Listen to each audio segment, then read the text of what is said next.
So, did things a little different here.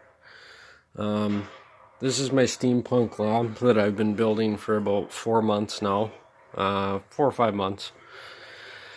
It's been a long process, lots of design changes and whatnot. All I had to begin with was these two wooden plates. I bought them from Michael's craft store.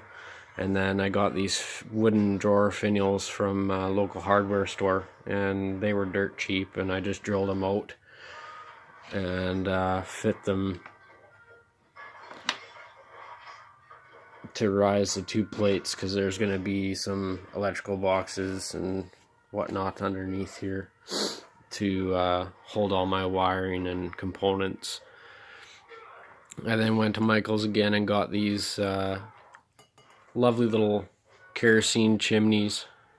I like the look of them. You can get them in antique stores too, lots of times, so they're easy to find. I got these. These are motorcycle clutch plates, and I drilled them out with six holes all the way around.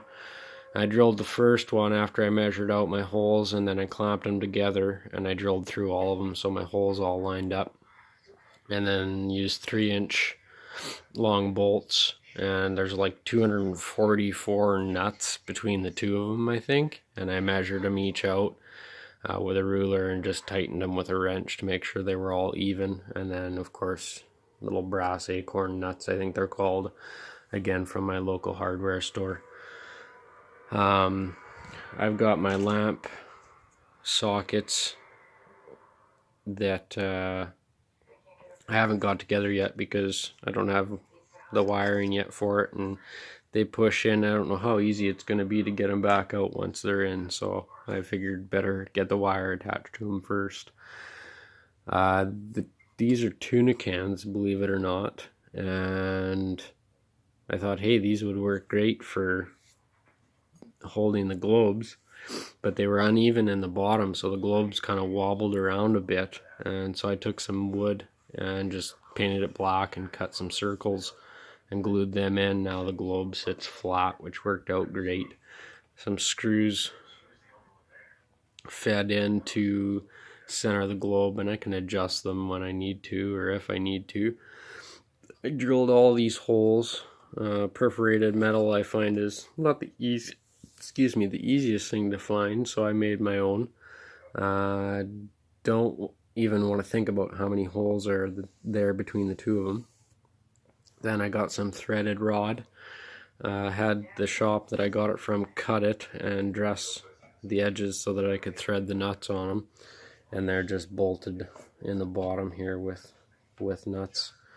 I used motorcycle valve springs here and some flat washers and then a nut again, and measured them and compressed them so that there's some tension on there to keep the rods up and straight, and I soldered them so they don't spin at all.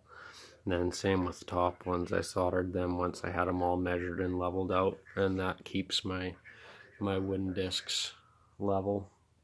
This is just plywood again that I cut with my scroll saw, and then I grabbed online these fancy little antique Coleman vents for the old gas lanterns that you use for camping or on your farm or whatever, and I paid like $2 each for them, and then I just had to cut them so that they fit the nuts.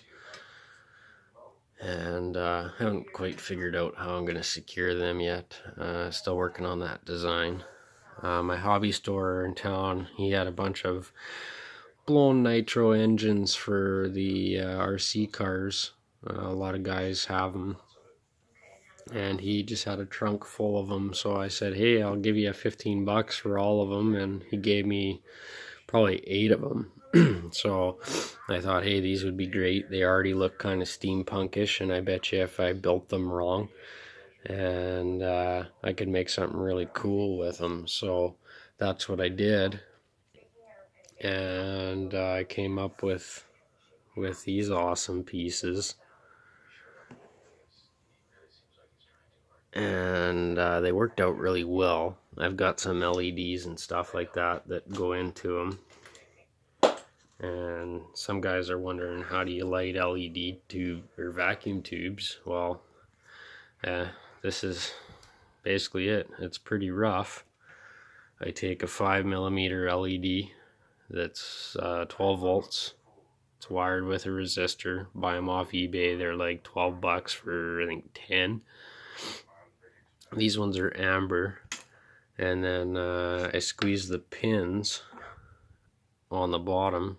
I squeeze them in to hold the LED, and I just super glue them in, and then I wrap some tin foil around it and glue it with a reflective side facing inwards to direct the light up into the tube, and it seems to work really good. So this piece here is just a copper reducer fitting. I wanted some cooling fins, so I soldered some washers on it, spaced with some copper wire, and that guy sits on there like that. And then this guy slides in and he'll get attached in there. So I built this engine wrong on purpose.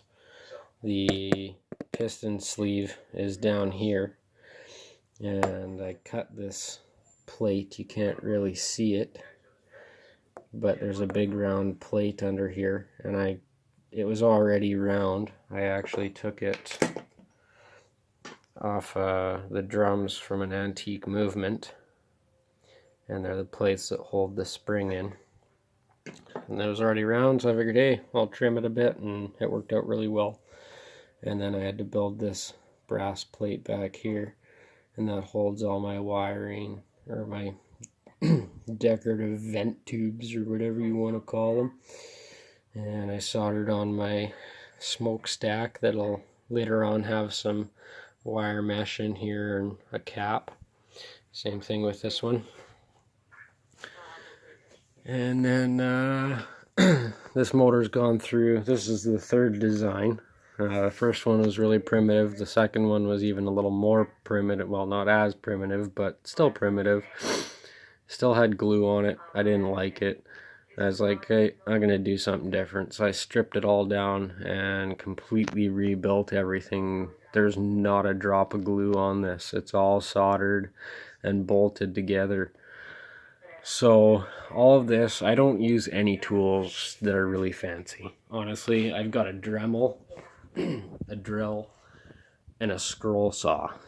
And my best friend, a Benzomatic, or Iroda PT200 handheld blowtorch. It's got a variable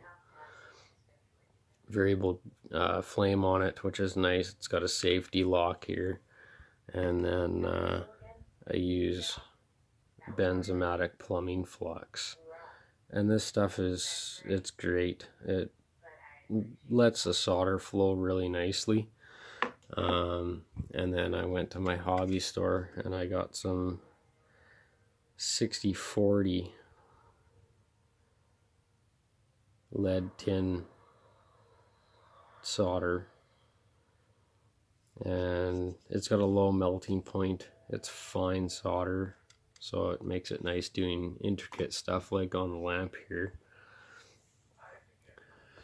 And couple hobby store parts, of course. These are for nitro airplanes. They're just the aileron clevises, so all of this can come apart, which is awesome if I want to change anything or polish up my brass, whichever. I used a little fuse down here and soldered that on, and it worked really well. And this is antique clock movement plate. I chopped one up, made some good pieces with it, worked really well. I soldered it together here because clock plates aren't long enough for what I needed. And then I rose it up a little bit so that I could mount my screws underneath. I used another motor here for the second part. It looks pretty cool.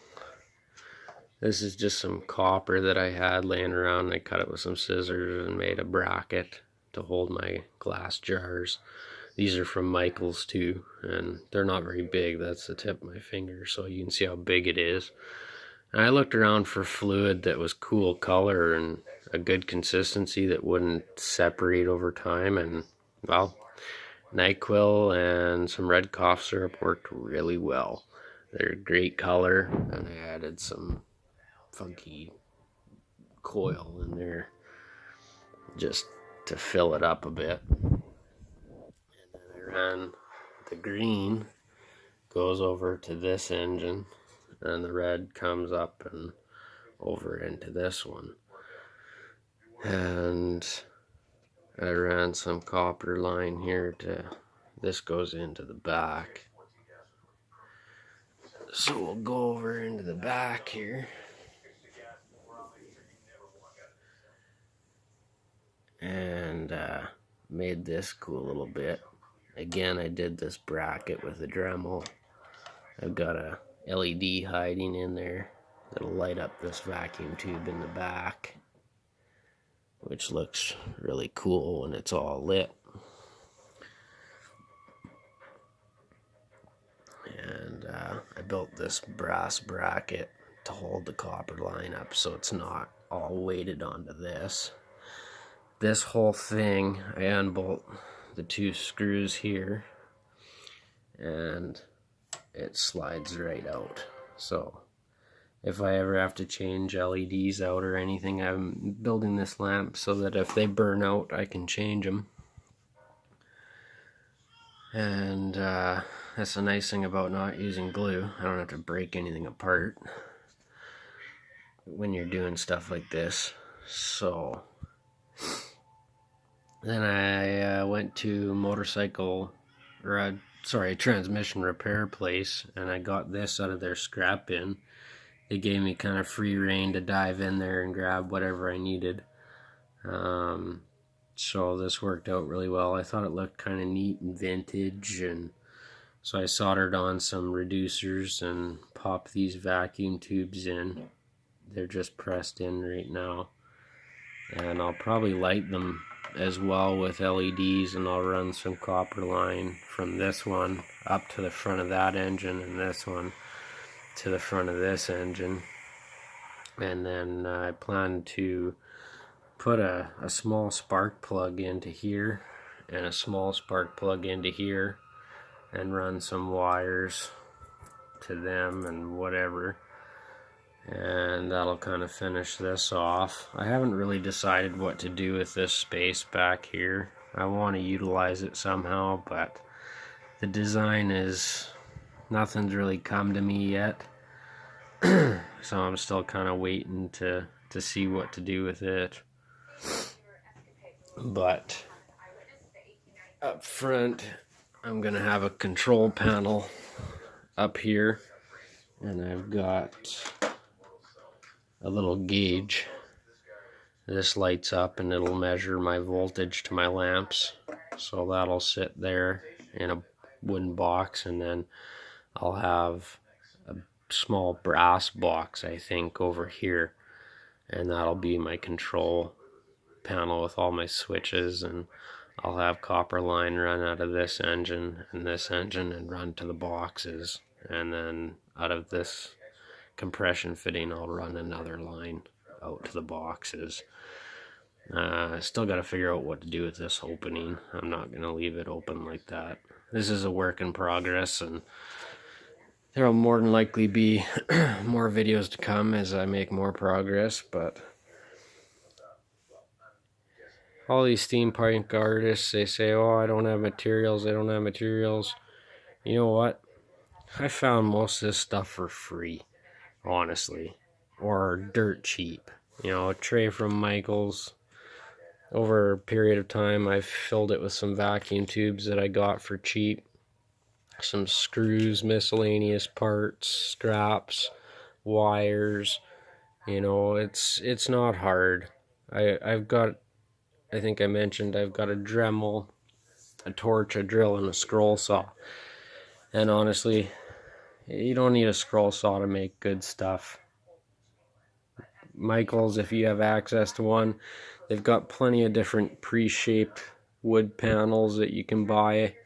Use a 50% off coupon or whatever, and you know what? You get it half off. It's a great deal, and it makes your project cheaper. So there's really nothing wrong with that. I've invested a fair amount of money into this lamp already just because I could, and I saved over time. And that's part of the reason too why it's taken as long as it has, is I don't have access to tools. So, you know, I wait for a guy down the street that's got his garage open and he's working with a saw, and I go over and say, hey, can you cut this for me? And usually they're pretty good about it. So there's really no excuse to say, oh, I have to use glue. No, you don't. You really don't. This is my first ever steampunk lamp, and I'd say I'm doing pretty good. I just started building steampunk, and after seeing a bunch of really cool photos and other cool projects that guys have built, I decided I wanted to build one for myself. Yeah, I've got some mechanical skills, but there's lots of tutorials on YouTube and stuff like that. I did a lot of research prior to building this lamp. I spent a lot of time designing it. I've got a bunch of rough drawings that I did before I started this, and it worked out really good. The drawings were just to kind of get the ideas out. I didn't really follow them all that much, but this is what you can do with a bit of patience and some creativity, and of course some time. I recommend really thinking about what you want to build, what you want to look at, what you want it to look like. Don't limit yourself to just mediocre, you know what I mean? Like, I didn't think that I could build this, and I've got quite a few people that are really impressed with it, including myself. You know, this alone, I blew myself away by building it. I didn't think I could do it, but I did. So I urge you to push yourself if you're a steampunk artist like me. If you're just getting into it like I did, push yourself. You know, it's endless what you can do with this stuff, and a lot of it's free. A lot of resources out there, mechanic shops, they a lot of times will give you stuff. Automotive stuff is a great place to start. It's very industrial and such like that, but that's about it for this video. I'm just working on a piano bench. That's my work table. I sit on the floor and build this, but I hope you all like it, and happy steampunking.